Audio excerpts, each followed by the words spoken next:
Hi everyone and welcome to today's Monday's Moment video.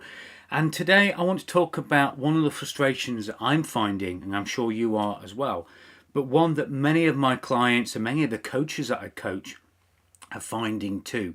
And that is the fact that when they're looking for decisions out of people of whether to buy or not, they're just not getting that yes or a no. And that's what I want to talk about in today's video. I'm Simon from Sterling Coaching, and I'll see you in just a moment.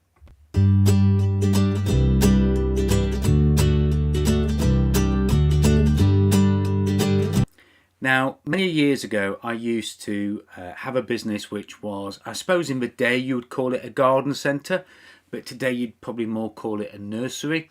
It's certainly not on the large scale that you see garden centres these days. But one of the things that used to infuriate me was walking around the garden centre, I'd see customers pick something up and they'd go, oh, this is perfect. This is just what I was looking for. Oh, I can just see that where I want it to be. Oh, this is great. And look at the price. Then they'd put it down and walk away. And they wouldn't buy it. And sometimes I go up to people and say, do you need some help with that? And they say, no, we're just going to have a think about it. And I'm sure we all have that in our businesses where we present a proposal, we try to get people into a buying decision, and what they do is they just say, we'll have a think about it, we'll get back to you. And I used to have a saying on the hot tubs that I used to sell, where if you don't sell to the people once they're there and they say they're going to come back, they 9.9 times out of 10 very rarely come back. And that's what I really want to talk about in today's video, because what we want is either a yes or a no. But one of the things I think, particularly here in the UK, as Brits, that we don't like to be told no, and we don't like to tell other people no. So we hold people in this horrible limbo. And one of the things that I was on a call with somebody today, and he said, one of the things I do in the very, very early stages of the sales process, I tell them that it's okay and it's permissible to say no. I'm fine with no. I just need a no or a yes. What I don't want is that limbo of maybe or let me think about it. Let us have a chat about it. And I just want to give a shout out to a great book, The Art of Closing Sales by Brian Tracy. If you've not read it, you should do. Because in this book, he talks about the different ways you deliver the close. And I was talking to a coach last week who sends a proposal and then spends a huge amount of time chasing up those proposals. And one of the things that Brian says in the book is don't walk away from a proposal, deliver it, or schedule a time to go through it with them, and then don't leave that call until you've got a yes or a no. And I've certainly done that. I've said, look, if you need as a family to have a talk about this, and I understand you don't want to talk in front of me, then that's fine. You can tell me no, but you can also tell me yes. And what I'll do is I'll go and sit in the car and I'll give you 15 minutes and you can have the talk about it, because getting you together to make the buying decision is going to be almost impossible. And I'm happy for you to say yes or no, but what I don't want to do is leave today and I'm certain that you're not going to be able to get together to make the decision. And one of the other things I would say is, I did this with a family once, a father and son, and they just kept saying, oh, I have not had a chance to speak with my dad yet, or I've not had a chance to speak to my son yet, and he just went round and round and round.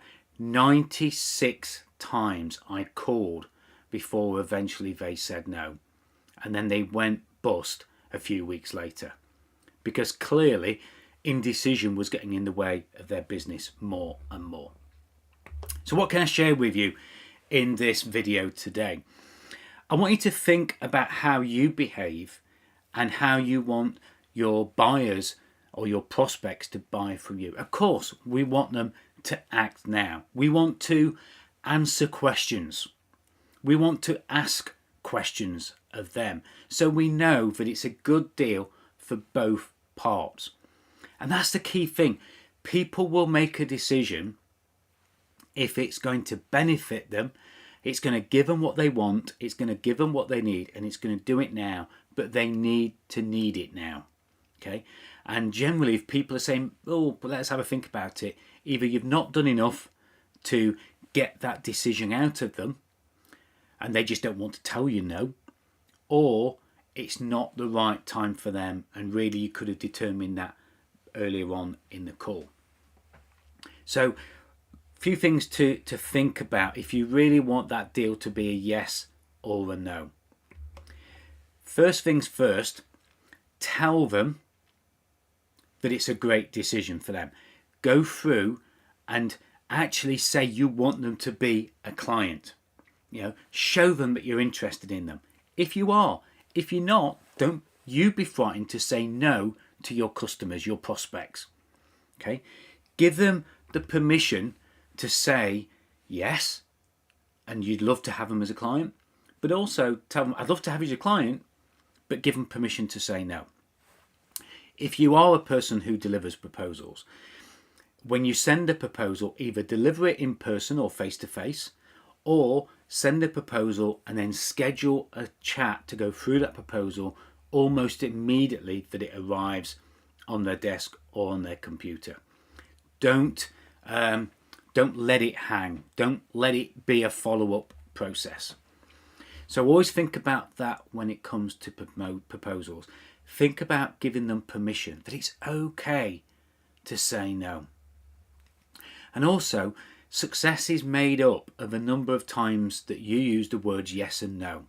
And you need to use no more often as a client.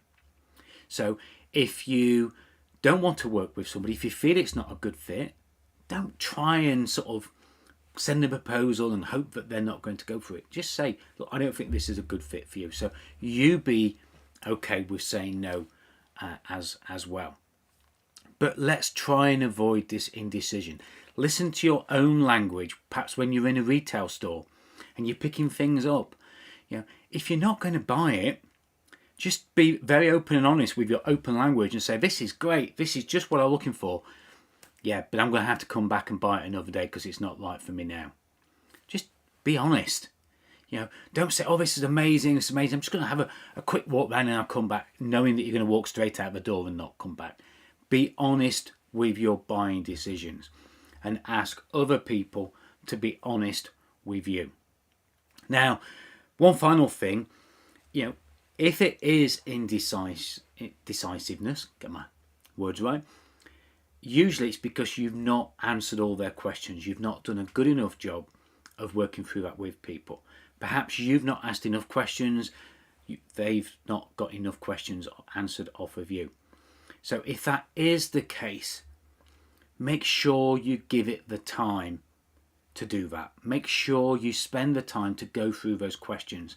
Make sure that if you need to, you set a follow-up appointment, whether you're buying or whether you're selling, to get those questions answered. Perhaps somebody else needs to be on the call. Perhaps somebody else needs to listen to it. But the most important thing is that we want a decision. We want a yes or a no, and we want to be okay with it either way. There are lots of great books out there based on this, and I would again strongly suggest that you have a read of Brian Tracy's The Art of Closing Sales, both as a purchaser and as somebody who is selling. And let's get 2024, if we're going to make this one of the best years we've got yet, let's get our sales process set up. Let's get that conversion process set up so that we can make this year one of the best years that we've had, and this decade that we're working through at the moment, the best decade that we've ever had, by making and getting better buying decisions. And of course, this is all part of getting your plans and the wishes and your wants for this year set in place very early on at the beginning of this year. And if you want any help with setting up your plans for 2024, I'm happy to give you 45 minutes of my time, no cost, no heavy sales pitch, just great value content to show you what I can help you with, and most importantly to help you get the most from the year ahead. Just go to timewithsimon.com or drop me a message if a link doesn't work, or if you can't find a slot that suits you. I hope that's giving you some things to think about. Let's not bumble through 2024 in indecision. Let's be clear, let's be respectful, and let's be certain in the decisions that we want to make and those decisions that we want other people to make. I hope that's been of some use to you. Let's not have that indecisiveness, and let's go forward in the week, and I will see you on the next post or the next video. Bye for now.